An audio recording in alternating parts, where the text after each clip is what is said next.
بسم اللہ الرحمن الرحیم۔ حضور اکرم صلی اللہ علیہ وآلہ وسلم شب معراج میں بیت المقدس کی طرف جاتے ہوئے مصر کے قریب ایک مقام سے گزرے تو انہیں نہایت ہی اعلیٰ اور زبردست خوشبو آنے لگی۔ آپ صلی اللہ علیہ وآلہ وسلم نے حضرت جبرائیل علیہ السلام سے پوچھا کہ یہ خوشبو کیسی ہے؟ جواب ملا کہ فرعون کی بیٹی کی باندی مشاطہ اور اس کی اولاد کی قبر سے آ رہی ہے۔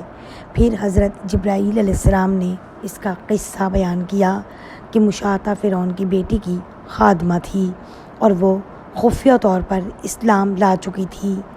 ایک دن فرعون کی لڑکی کو کنگھی کرتے ہوئے اس کے ہاتھ سے اتفاقاً کنگھی گر پڑی۔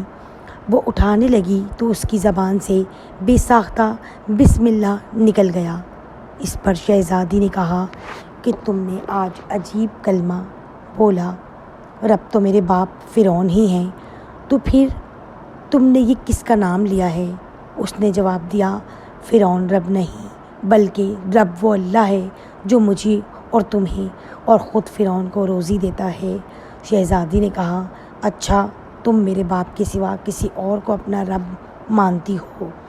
اس نے جواب دیا، ہاں ہاں، میرا، تمہارا اور تمہارے باپ کا سب کا رب اللہ ہی ہے۔ شہزادی نے اپنے باپ سے کہلوایا۔ وہ سخت غضبناک ہوا اور اسی وقت اسے بلوا بھیجا اور کہا، کیا تم میرے سوا کسی اور کو اپنا رب مانتی ہو؟ اس نے کہا کہ میرا اور تمہارا رب اللہ تعالیٰ ہی ہے جو بلندیوں اور بزرگی والا ہے۔ فرعون نے اسی وقت حکم دیا کہ تانبے کی جو گائے بنی ہوئی ہے اس کو خوب تپایا جائے اور جب بالکل آگ جیسی ہو جائے تو اس کے بچوں کو ایک ایک کر کے اس میں ڈال دیا جائے، آخر میں خود اسے بھی اسی میں ڈال دیا جائے۔ چنانچہ وہ گرم کی گئی۔ جب آگ جیسی ہو گئی تو حکم دیا کہ اس کے بچے کو ایک ایک کر کے اس میں ڈالنا شروع کرو۔ اس نے کہا، بادشاہ ایک درخواست میری منظور کرو، وہ یہ کہ میری اور میرے ان بچوں کی ہڈیاں ایک ہی جگہ ڈال دینا۔ اس نے کہا، اچھا تمہارے کچھ حقوق ہمارے ذمے ہیں اس لیے یہ منظور ہے۔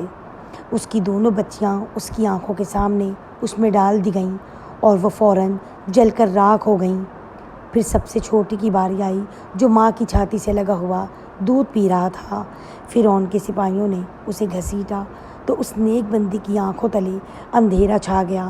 اللہ تعالیٰ نے اس بچے کو اسی وقت زبان دے دی اور اس نے آواز بلند کہا، اماں جان افسوس نہ کر، اماں جان ذرا بھی پس و پیش نہ کرو، حق پر جان دینا ہی سب سے بڑی نیکی ہے۔ چنانچہ انہیں صبر آ گیا، اس بچے کو بھی آگ میں ڈال دیا گیا اور آخر میں ان کی ماں کو بھی اسی آگ میں جلا کر مار دیا۔ یہ خوشبو کی مہکیں اسی جنتی محل سے آ رہی ہیں۔